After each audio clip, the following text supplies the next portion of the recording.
Bismillahirrahmanirrahim. Assalamu alaikum. How are you students? I hope you'll be fine. Today I'm here to discuss some of the properties of natural numbers and whole numbers with you. So all you have to do is to watch the video till the end. Do not skip the video. You are going to learn the basic concepts of the properties of natural numbers and whole numbers. We are going to start with what are natural numbers, what are whole numbers, and then we are going to proceed towards their properties. So basically, dear students, numbers existed in nature before man even started counting.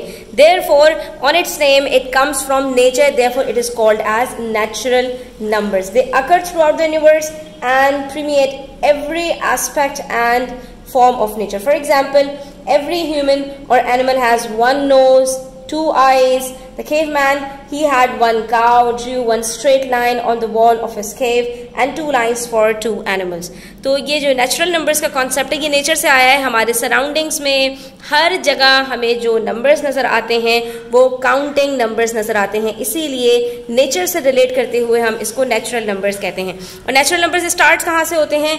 1 से start होते हैं. This is the smallest natural number. ठीक है, तो अगर आपसे कोई question पूछे या आपसे फिल इन द ब्लैंक में पूछा जाए dash is the smallest natural number, you can say 1. But when it comes to the greatest natural number, it goes to infinity. There is no greatest natural number. ठीक है, तो natural number में हमें ये पता है कि स्मॉलेस्ट नंबर हमारे पास 1 है, लेकिन ग्रेटेस्ट नंबर क्या है ये हमें नहीं पता. ठीक है, इसका जब हम सेट बनाते हैं, इसको जब हम ग्रुप में लिखते हैं तो हम इसको डिनोट करते हैं n से. n for natural numbers start होता है ये 1 से. उसके बाद आप कुछ नंबर्स लिखने के बाद उसके अंदर डॉट डॉट डॉट से इसको डोनेट करते हैं. इसका मतलब ये होता है कि यहां पर आपके पास जो नेचुरल नंबर्स का सेट है वो 1 से स्टार्ट होकर इन्फिनिटी तक जाता है. ठीक है, अब इसी के अंदर हमारे पास डिफरेंट और कैटेगरीज भी आ जाती हैं. Odd numbers, even numbers, prime numbers, composite numbers. ठीक है, ये सारी चीजें नेचुरल नंबर्स के अंदर ही आती हैं. ठीक है, और उसके बाद जब हम इसको नंबर लाइन के ऊपर बनाएंगे तो वहां पर हम क्या करते हैं कि डेफिनेट स्पेसेस के साथ जो कि बिल्कुल आइडेंटिकल हो हम यहाँ पर उनको मार्क करते चले जाते हैं. तो नंबर लाइन के ऊपर हम इसको इस तरह से लिखते हैं 1 2 3 4 5 6 एंड सो ऑन. ठीक है, next we have whole numbers. तो होल नंबर्स और नेचुरल नंबर्स के अंदर सिर्फ एक डिफरेंस है कि whole numbers starts from 0 whereas natural numbers starts from 1.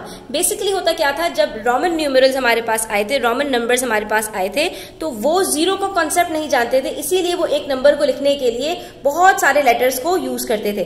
तो हमारे पास वहां पर 7 लेटर्स होते थे जिसके अंदर I, उसके बाद V, फिर X, फिर C, फिर M, फिर L, ये सारे लेटर्स होते थे. ठीक है, तो अगर किसी भी उनको नंबर को लिखना होता था तो वो इन्हीं लेटर्स को जम्बल्ड करके और नंबर को लिखते थे. ठीक है, तो उनके पास 0 का कॉन्सेप्ट नहीं था. 0 का कॉन्सेप्ट हमारे पास होल नंबर्स से आया.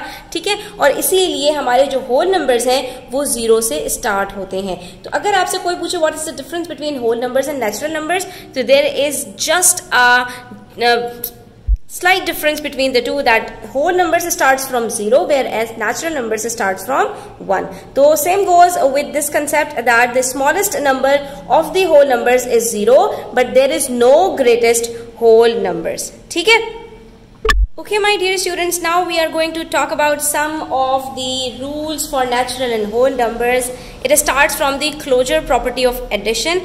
And it consists of when two natural numbers are added, the sum is always a natural number. For example, when I add two natural numbers like 10 and 90, the answer, the sum will be a natural number. Okay? जब भी दो natural numbers को add किया जाएगा तो answer में आपके पास एक natural number ही आएगा. Similarly, the sum of two whole numbers is always a whole number. ठीक है, जब दो होल नंबर्स को प्लस किया जाएगा तब भी आंसर आपका हमेशा एक होल नंबर आएगा. तो जो sum of natural numbers is a natural number and the sum of two whole numbers is a whole number is the closure property of addition. ठीक है, तो यहां पर हम इसको क्लोजर प्रॉपर्टी कहते हैं. ये पहली प्रॉपर्टी है हमारे पास नेचुरल और होल नंबर्स की. But when it comes to subtraction, when a natural number is subtracted from another, the result may not be a natural number. For example, 50 minus 60 is not a natural number. ठीक है? When you are subtracting a smaller number to a greater number, you may not get a natural number. Similarly, same goes with the subtraction of whole numbers. तो ये closure property जो है, ये हमारे पास सिर्फ addition में होती है, subtraction में नहीं होती. क्योंकि अगर आप एक ग्रेटर नंबर को स्मॉलर नंबर के साथ सब्ट्रैक्ट कर रहे हैं तब तो आपको नेचुरल नंबर मिलेगा, लेकिन अगर स्मॉलर नंबर को ग्रेटर नंबर के साथ सब्ट्रैक्ट करेंगे तो आपके पास नेगेटिव इंटीजर आएगा. And negative integers are not natural numbers nor whole numbers. ये याद रखिएगा बच्चों कि हमारे पास ये जो नेगेटिव नंबर्स होते हैं -10, -20, -30, ये हमारे पास इंटीजर्स होते हैं, नंबर्स होते हैं, लेकिन ये हमारे पास नेचुरल नंबर्स और होल नंबर्स की कैटेगरी में नहीं आते. क्यों? क्योंकि नेचुरल नंबर्स और होल नंबर्स 1 और 0 से स्टार्ट होते हैं. Now we are going to talk about some properties of 0 and 1 which is included in the natural and whole numbers. अच्छा जी, हमारे पास ये जो 0 और 1 है ये स्पेशल नंबर्स कहलाते हैं. क्यों? क्योंकि इनकी हमारे पास कुछ स्पेशल प्रॉपर्टीज हैं. पहली प्रॉपर्टी अगर हम डिस्कस करें तो हमारे पास आती है एडिटिव आइडेंटिटी की. उसमें होता क्या है हमारे पास कि if 0 is added to any number the identity of the number does not change. For example, if I'm adding 0 to 2, the number will remain same. इसकी आइडेंटिटी सेम रहती है, यानी 0 को आप कभी भी किसी नंबर के साथ भी ऐड करेंगे तो आपका जो आंसर है वो सेम आएगा, और इसको हम कहते हैं एडिटिव आइडेंटिटी. ठीक है, ये हमारी एडिटिव आइडेंटिटी कहलाती है. उसके बाद हमारे पास एक मल्टीप्लिकेटिव आइडेंटिटी होती है, और मल्टीप्लिकेटिव आइडेंटिटी हमारे पास 1 की होती है, which says कि multiplication of any whole number by 1 leaves the whole number unchanged. ठीक है, तो अगर हम किसी भी नंबर को 1 के साथ मल्टीप्लाई करेंगे तो उसकी आइडेंटिटी सेम रहेगी, इट विल रिमेन अनचेंज, उसमें कोई चेंज नहीं आएगा. जैसे किसी भी नंबर को 0 के साथ ऐड करने से उसकी आइडेंटिटी चेंज नहीं होती, किसी भी नंबर को 1 से मल्टीप्लाई करने से उसकी आइडेंटिटी चेंज नहीं होती, इसलिए इसको हम मल्टीप्लिकेटिव आइडेंटिटी कहते हैं. तो एडिटिव आइडेंटिटी हमारे पास 0 की होती है और मल्टीप्लिकेटिव आइडेंटिटी हमारे पास 1 की होती है. ये सारी चीजें हमारे पास अलजेब्रा के अंदर बहुत ज्यादा काम आती हैं. उसके बाद हमारे पास एक प्रॉपर्टी आती है 0 की. If 0 is multiplied by any number the result is always 0. आप 0 को किसी भी नंबर के साथ मल्टीप्लाई करेंगे हमेशा आपका आंसर 0 हो जाएगा. For example 7 into 0 0, 100 into 0 0. किसी भी नंबर से मल्टीप्लाई करोगे आंसर आपका हमेशा 0 हो जाएगा. लेकिन 0 को अगर आप किसी नंबर से डिवाइड करते हो तब भी आपके पास आंसर 0 आएगा. तो देखो बच्चों, यहाँ पर हम इस चीज को ऐसे समझेंगे कि अगर मेरे पास 7 स्वीट्स हैं, I have to divide it among 2 children, तो each child will get 7/2, that is 3.5. ठीक है, लेकिन अगर if I am dividing 7 sweets among 1 child, ठीक है, यानी सिर्फ एक बच्चे को मैं दे रही हूं तो सारी की सारी चॉकलेट्स उसी को मिल जाएंगी. ठीक है, but when I am saying that I am dividing 7 sweets among 0 girl, ठीक है, या 7 sweets are shared by 0 girls each girl. अब each has no meaning here, तो हम यहां पर क्या कहेंगे, इसको हम कहते हैं इन्फिनिटी भी, और इसी को हम कहते हैं मीनिंगलेस. यानी जब भी हम किसी भी नंबर को 0 से डिवाइड करेंगे तो वहां पर हमारे पास आंसर मीनिंगलेस आता है, उसका कोई आंसर हमारे पास नहीं आता. ठीक है, यहाँ पर हमें एक और चीज पता चली कि अगर हम किसी नंबर को 1 के साथ डिवाइड करते हैं तब भी हमारे पास आंसर सेम आता है, जैसे कि हमारे पास मल्टीप्लाई करने से 1 के साथ आंसर सेम आता है. ठीक है, तो हमारे पास जो मल्टीप्लिकेटिव आइडेंटिटी है इसी तरह से हमारे पास डिवीजन की भी होती है, लेकिन हम उसको कोई नाम नहीं देते. लेकिन division of any whole number by 1 leaves the number intact, it remains unchanged. For example, 85 divided by 1 gives you 85. Similarly, 0 divided by 1 is equals to 0. ये हमारे पास एक स्पेशल केस होता है कि जब भी हम 0 को 1 के साथ डिवाइड करेंगे या 0 को मल्टीप्लाई करेंगे 1 के साथ, तो 0 आपका ऊपर आ जाता है और वहां पर आपके पास जो आंसर आता है वो 0 आता है। क्यों? क्योंकि हमें पता है कि 0 को किसी भी नंबर से मल्टीप्लाई करोगे या डिवाइड करोगे तो आपके पास आंसर क्या आएगा? 0 आएगा। ठीक है, अब हम बात करेंगे नेचुरल नंबर्स की या होल नंबर्स की प्रॉपर्टीज ऑफ एडिशन के बारे में। यानी दो नेचुरल नंबर्स को या दो होल नंबर्स को जब हम ऐड करते हैं तो उनकी पोजीशन मैटर नहीं करती। इसीलिए अगर मैं 1 + 2 लिखूं या मैं 2 + 1 लिखूं, मेरे पास आंसर सेम आएगा। सिमिलरली अगर मैं यहाँ पर लिखूं 81 + 22 तो या मैं यहाँ पर लिखूं 22 + 81 तो मेरे पास आंसर यहाँ पर सेम आएगा। ठीक है, तो इसको हम कहते हैं कम्यूटेटिव प्रॉपर्टी ऑफ एडिशन, कि दो नंबर्स को जब हम ऐड करते हैं तो उनकी पोजीशन मैटर नहीं करती। आप किसी भी नंबर को पहले लिखिए, किसी भी नंबर को बाद में लिखिए, आपका आंसर सेम आएगा। ठीक है, ये हमारी कम्यूटेटिव प्रॉपर्टी ऑफ एडिशन होती है। लेकिन अगर हम सब्ट्रैक्शन की बात करें तो वहां पर हमारे पास ये प्रॉपर्टी काम नहीं करती। जैसे कि मैंने आपको बताया था कि अगर हमारे पास दो नंबर्स हैं, हम उनको सब्ट्रैक्ट कर रहे हैं, तो अगर ग्रेटर नंबर में से स्मॉलर नंबर को सब्ट्रैक्ट करेंगे तो हमारे पास आंसर पॉजिटिव आता है। लेकिन अगर स्मॉलर नंबर में से ग्रेटर नंबर को सब्ट्रैक्ट करेंगे तो आंसर हमारे पास नेगेटिव हो जाता है। वहां पर हमारे पास आंसर दोनों में सेम नहीं आता। तो ये प्रॉपर्टी हमारे पास सिर्फ एडिशन की है कि जब दो नंबर्स को आप ऐड करते हैं तो किसी भी नंबर को पहले लिखिए, किसी भी नंबर को बाद में लिखिए, योर आंसर रिमेन्स सेम। बिल्कुल इसी तरह से हमारे पास कम्यूटेटिव प्रॉपर्टी ऑफ मल्टीप्लिकेशन भी होती है। वहां पर भी जो पोजीशन है वो मैटर नहीं करती। इसीलिए 2 5s और 5 2s आंसर सेम होता है 10। सिमिलरली 3 6s और 6 3s आंसर हमेशा सेम होगा। ठीक है, तो हमारे पास कम्यूटेटिव प्रॉपर्टी एडिशन और मल्टीप्लिकेशन की होती है और इसमें सिर्फ हम ये कहते हैं कि दो नंबर्स को ऐड करें या दो नंबर्स को मल्टीप्लाई करें तो उनमें से किसी भी नंबर को पहले लिखें, किसी भी नंबर को बाद में लिखें, आपका जो आंसर है वो सेम आएगा, चाहे वो दोनों का सम हो और चाहे वो दोनों का प्रोडक्ट हो। यानी दो नंबर्स को ऐड कर रहे हो या दो नंबर्स को मल्टीप्लाई कर रहे हो, योर आंसर रिमेन्स सेम। ठीक है, इसको हम कहते हैं कम्यूटेटिव प्रॉपर्टी। इसी तरह से हमारे पास एक प्रॉपर्टी होती है associative property of addition and multiplication.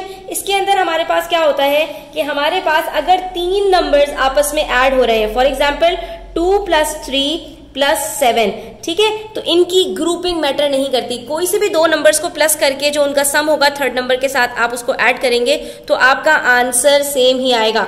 अब मैं पहले 2 + 3 को ऐड करूं और फिर उसमें 7 को ऐड करूं तब भी मेरा आंसर वही आएगा कि अगर मैं पहले 3 और 7 को ऐड करूं और फिर इसमें 2 को ऐड करूं। यहां पर देखिए 2 + 3 5 + 7 इज इक्वल्स टू 12। यहाँ पर 3 + 7 10, 10 + 2 इज इक्वल्स टू 12। तो आप देख सकते हैं यहाँ पर मेरे पास दोनों साइड्स पर आंसर सेम आया है। तो when we are doing the addition of 3 numbers, their sum will remain unchanged if the order in which they are grouped is altered, is changed. ठीक है, तो हमारे पास यहाँ पर ये मैटर नहीं करता कि आपके पास नंबर्स की ग्रुपिंग क्या हुई हुई है। अगर तीन नंबर्स आपस में ऐड हो रहे हैं तो उसका आंसर हमेशा सेम आएगा। ठीक है, इसको हम कहते हैं associative property of addition. Same goes with the associative property of multiplication. किसी भी तरह ग्रुपिंग हुई भी हो आपका आंसर सेम आएगा अगर तीन नंबर्स आपस में मल्टीप्लाई हो रहे हैं। अब एक जगह पर पहले मैं 5 को 6 से मल्टीप्लाई करूंगी, दूसरी जगह पर 4 को 5 से मल्टीप्लाई करूंगी पहले, और तीसरी जगह पर 4 को 6 से मल्टीप्लाई करूंगी। तीन नंबर है मेरे पास 4 5 6, लेकिन मैं इन तीनों को अलग अलग ऑर्डर से मल्टीप्लाई कर रही हूँ। आप देखिएगा आंसर तीनों में मेरे पास सेम आएगा। 5 6 30, 4 5 20, 4 6 24। अब यहाँ 30 को मल्टीप्लाई करूंगी 4 से तब भी आंसर यही आएगा जो 20 को मल्टीप्लाई करने से 6 से आएगा और 24 को मल्टीप्लाई करने से 5 से आएगा। 4 3 12, answer is 120।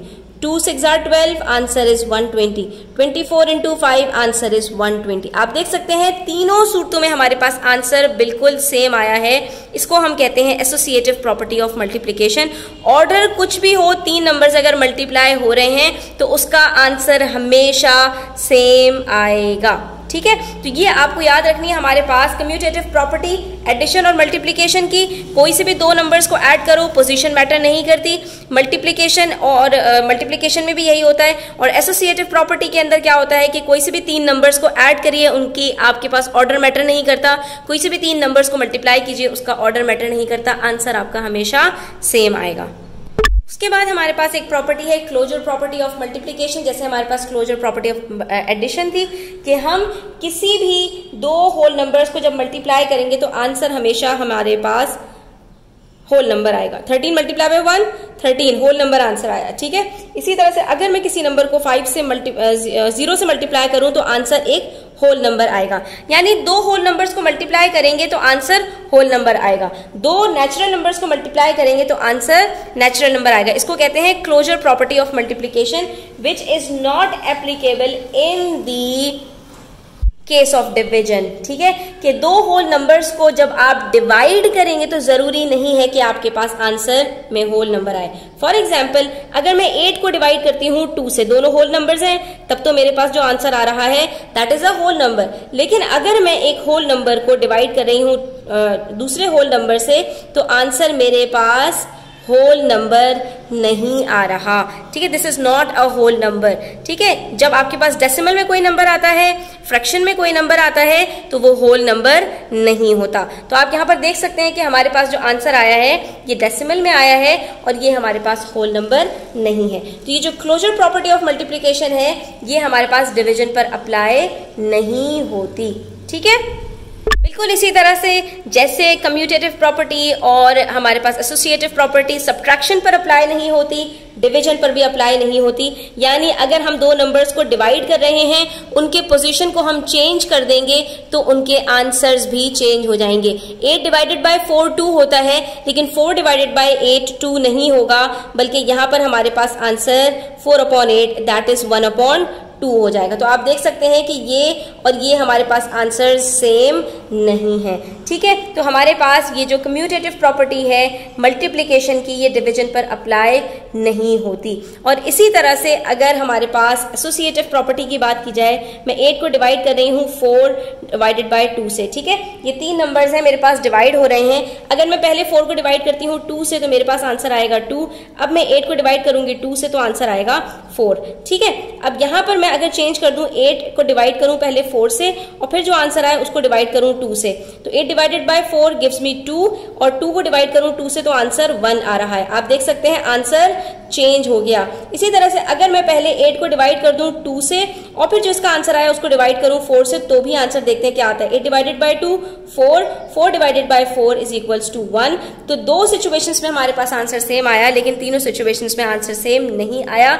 It means the associative property does not apply to the division of whole numbers, ठीक है। आज हमने बहुत सारी प्रॉपर्टीज को डिस्कस किया है। कहीं कोई चीज समझ में ना आई हो कमेंट सेक्शन में आप पूछ सकते हैं। कोई बात समझ में ना आया करे तो वीडियो को फॉरवर्ड रिवाइंड करके देखा करें और अच्छी लगे तो प्लीज लाइक किया करें, अपने फ्रेंड्स के साथ शेयर किया करें ताकि ज्यादा से ज्यादा बच्चे इससे फायदा उठा सकें। अपना ख्याल रखिएगा। चैनल पर नए हैं तो सब्सक्राइब करते जाइएगा। अल्लाह हाफिज।